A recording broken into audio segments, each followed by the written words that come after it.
Hi everyone, welcome back to my channel. Today we are keeping it real cozy and casual.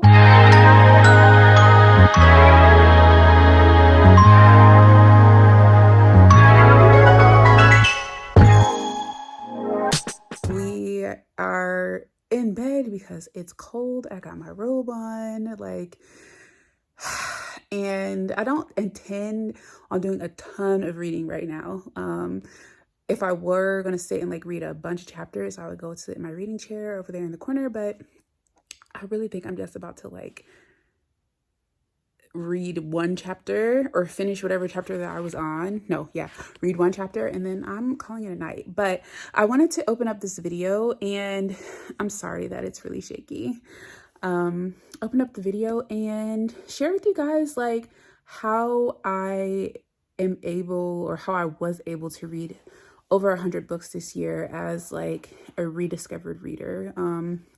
I have been a reader on and off my entire life. I remember being in high school and I would read books so quickly, so quickly. My mom was like, dude, you need a library card. I'm about to be going to the bookstore twice a week, every week, because you're reading through these books so fast.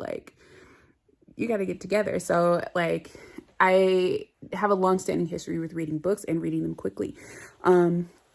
It did surprise me very much that I read 100 books, or over 100 books at this point. So when I said I'm gonna get back into reading, I want to be more mindful about it for a 2024 resolution, if you will.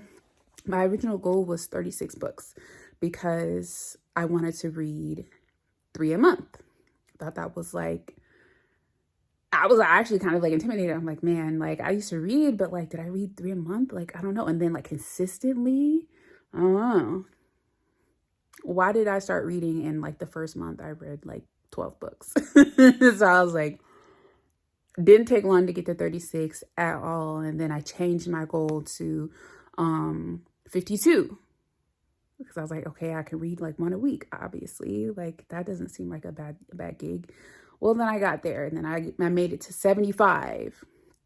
And I don't remember if I officially changed my reading goal from 75 to 100 or not, but I think just mentally I changed it to 100, and I definitely made it to 100 books. And to put things into perspective, I am 33.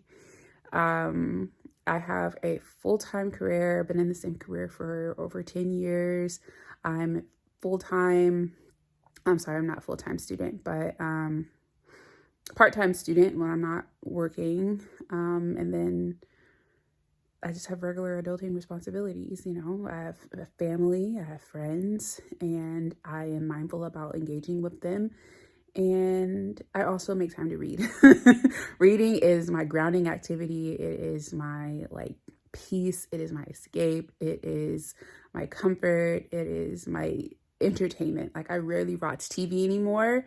So that's leading me into my how I do this. So I've never really been a huge movie person or TV person, but definitely since reading, my TV time and even my YouTube time has decreased dramatically because I'm more often than not reading.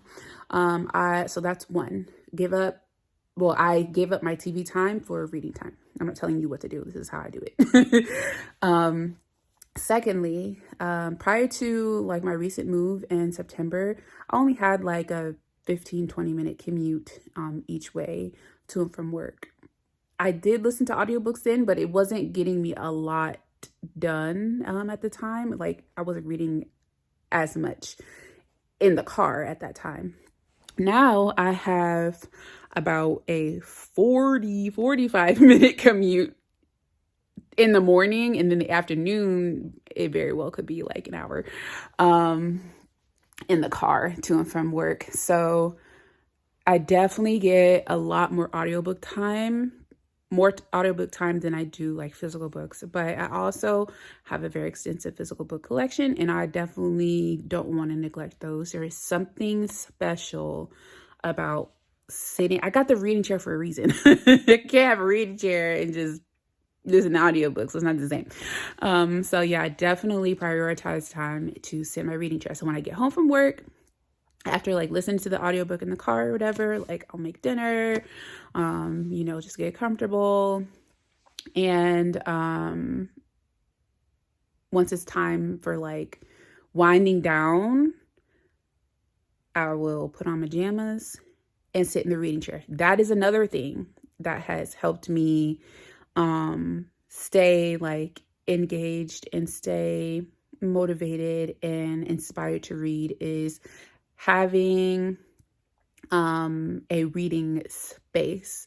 I only got the reading space since I've moved here. To be fair, prior to, I would just read in bed, which is terrible sleep hygiene, not judging, but I definitely did that. And the point was that I was comfortable. I was cozy. I was warm. I was happy. I felt safe.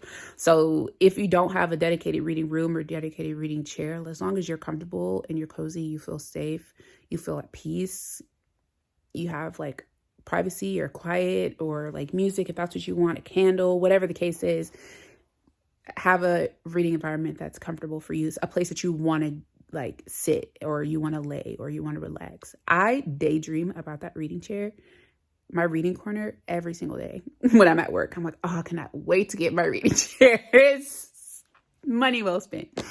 And then, yeah, I just, even if it's an hour, which most evenings it is about an hour that I sit and read a physical book. Unless I have a lot of free time, which, to be fair, like this particular week that I'm filming this, I really, really don't, which is why I said I'm just going to read one chapter of this book and I'm calling it a night. It's 8:30. So I don't have a lot of time tonight, and this one also isn't one that's on audio. So let me show it to you. It is Grounds for Romance by Mel Walker. I can't remember where did I order this? I think I ordered this from Amazon. I couldn't find it anywhere else. I'm sorry that it's so dark. There we go. My little bookmark's in the way. But yeah, I got this from Amazon because I couldn't find it anywhere else. And it's a really short book. It's got really large font. It's supposed to be really cozy. I have read one chapter. I'm on page 16 and I'm going to read another chapter and call it a day. But yes, I have prioritized my self-care this year. I used to be pretty bad about doing everything that I need to do, that I'm supposed to do, and like filling my time with that, and like filling every minute with that, so that my brain is always on. You know what I mean? And then when it was off, my brain is off. When I finally sit down, I used to get these overwhelming anxious feelings and this overwhelming like, how dare you stop? How dare you not be doing something productive? And it was just like suffocating for a while until I discovered reading. I discovered reading again, and I don't feel guilty when I'm sitting in my reading chair and I'm reading. I don't feel guilty for listening to audiobooks in the car. I don't feel guilty for reading a chapter before going to bed. I feel like I'm taking care of myself. And I think, yeah, shifting my mindset from like it being a chore, or like, oh, I need to do something, or I'd better be doing something, or I need to be doing productive things. This has really, really helped. Reading, prioritizing reading in books, reading the books that I want to read, not reading the books that are being shoved down my throat from social media, or like overhyped from social media. Like I don't even know if I'm gonna like make a separate video about it, but it has become like a point of irk, if that is even a phrase, that like on Bookstagram, literally everybody's bookshelves look the same, and like everyone's talking about the same books, and like it's always like, I'm gonna give you like a mindset of like what I'm talking about, like a glimpse. Everyone has all the ACOTARs, everyone has Magnolia Parks, everybody has Fourth Wing, they have Things We Hide from the Light, or whatever the Lucy Score, that series, like the pink, blue, and purple one. They have what is it? Shatter Me. This all the Abby Jimenez and Emily Henry books, which is fine. Like I have a few of those as well. Anna Wong. Like, what's the other lady? No, yeah, she did King of Wrath. And like I know all of these, but I've read like two of them. Well, I read the Akatar series, to be fair. I did read that one. But again, that was like when I was like accepting the things, like all the things that I was just seeing over and over and over and over and over, like overstimulated with like the same books. And like after reading a few, I'm like, they're cool, but like y'all really need to tone it down. So learning, another way that I was able to read so many books is just reading what I want to read, doing what I want to do, listening to my heart, listening to my spirit, listening to where I'm being led in my reading journey, taking risks, and just enjoying it. I say it all the time, like, enjoy the reading experience. You don't have to enjoy the characters. You don't have to enjoy the plot. Like, that's kind of important, but like, enjoy the reading experience. Setting up your reading chair, like doing a tandem read with the audio and the physical. Get yourself a Kindle if that's a goal of yours, or if that's in your budget. Put it on your Christmas wish list. Christmas coming up. Like, there's tons of ways to enjoy reading, and I'll be trying to inspire my friends and family to read all the time, but I don't think anybody's quite ready yet right now, which is fine. It's going to be there. Reading's going to be there, and when they're ready, I'm ready with the Rex. Okay, I'm ready. But I'm saying all this to say, like, reading is important to me, and I act like reading is important to me. Is literally like changed my life. I can't tell you the last time I've been like consistently like at peace and like fulfilled and happy and inspired and like having a sense of community, the reading community. Like, I'm actually like in love. So yeah, I just love it. I love reading, and you make time for what you want to make time for. And this is definitely something that I want to make time for. So could you read 100 books and have a full life? Absolutely. Absolutely. Do I like go out much? No. Do I watch TV much? No. But like, if I am at home, I want some me time. Like I said, I have a long commute, so that is helpful to like reading audiobooks or whatever, especially if you like read them on a quicker pace like I do. You can immerse yourself in the world of reading, and it is really not as hard as you think. So that's my journey. I think after this, I'm just going to show you like a little slice of my life, like what I'm doing when I'm not reading, or just show you that like what I'm saying is like valid and true. Like, I'm not a full-time content creator. I don't plan on being a full-time content creator at all. Like, it's so admirable for people that do that, but I need more structure. I need stability. I need dependability. I need benefits. No shade. I say that with no shade whatsoever, but it's just not where I see my life right now. So I say all that to say, I'm going to school. I go to work. I have friends and family. Like, I have responsibilities and stuff like that. I don't have a nanny. I don't have a housekeeper. I don't none of that. So yeah, it can be done. I promise you. So if you can tell, I am doing some very nerdy homework right now. I'm in my first week of financial management class. This is, I think, the 5th class that I'm taking for my master's in business administration. So fun little fact that you guys probably don't know about me, because I don't think I've mentioned it, is I'm going to grad school. It's all online, and I am getting my MBA. I don't have any business background other than like working a regular American job, but I feel like I find it really hard to like kind of pigeonhole myself into like a specific career field. And I know an MBA, I have a specialization in project management, but either way, like that is highly transferable across industries. So if and when I decide to make that career transition, I feel like I will have like a general skill set in business functions and business leadership that I can still go to any industry, because I don't know. I don't know. I'm highly considering further education beyond my MBA.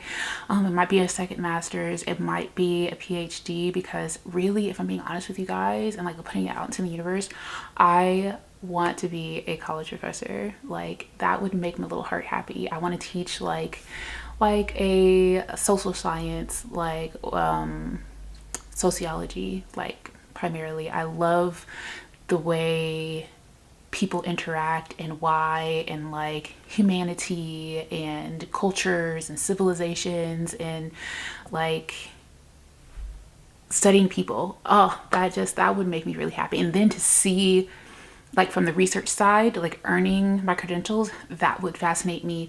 And then also like being a college professor in like for that being like my career, and getting to see like the bright new minds and the bright new perspectives and like what their analysis is and what their perspective is, like that just totally fascinates me. So having an MBA has absolutely nothing to do with that.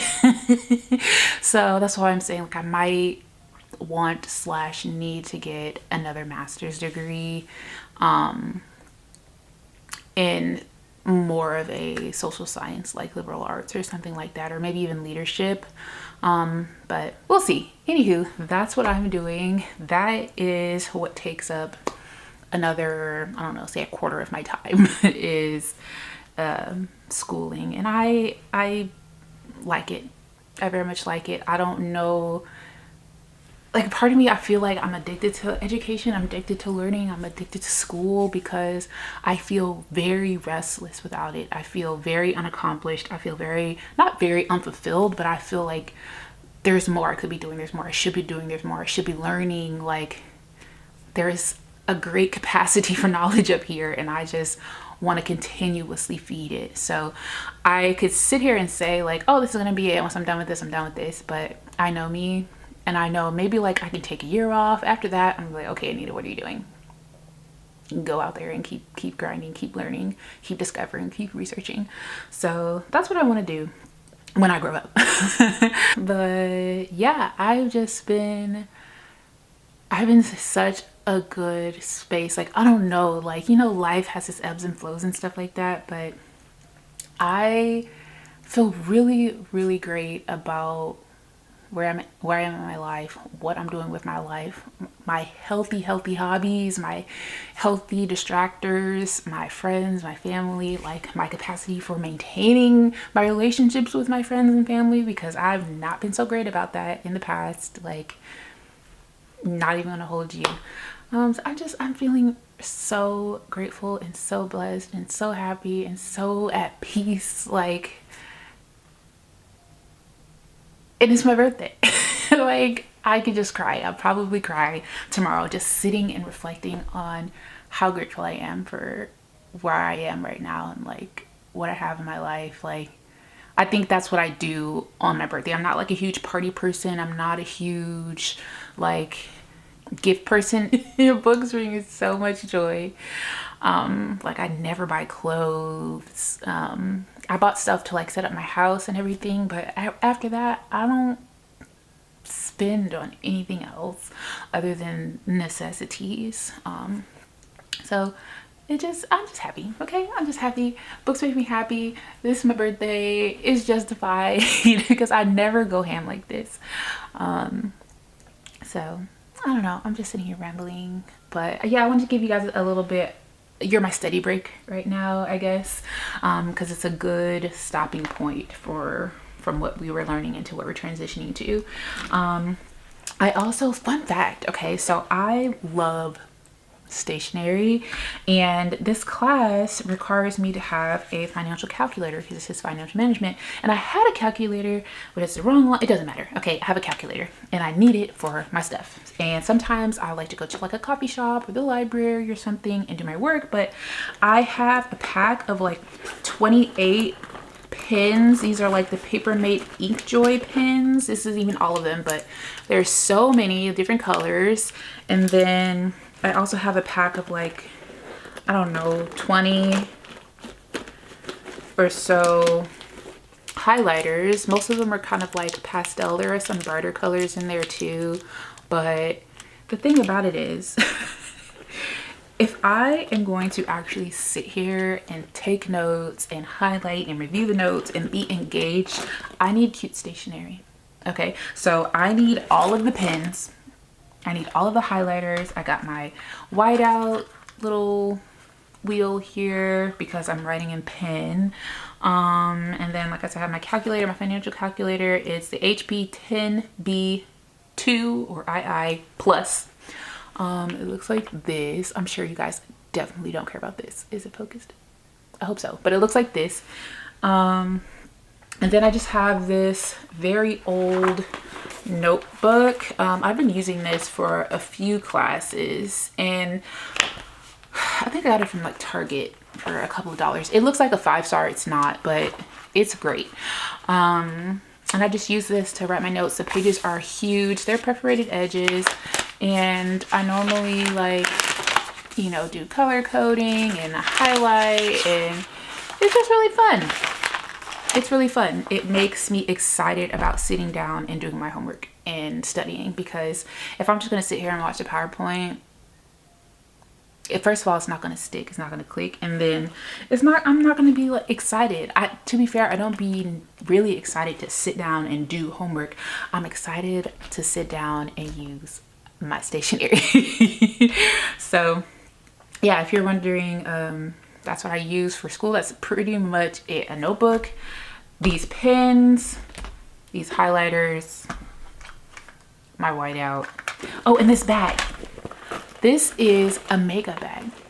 It's not a pencil pouch, because the pencil pouches are so small, and I needed it to fit my calculator and my whiteout and any other bits and bobs that I end up needing for school. But I needed it to fit all of my pens. Like, no pouch is going to fit all of this and me to be able to find anything. So I went into the makeup bag section, and the makeup bags, this was maybe like $14.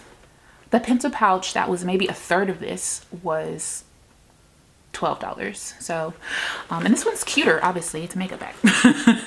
So that's all I have. And I'll like take this, I'll take my laptop, and I'll take my iPad, and that's what I use. I'm gonna press with this a little bit longer.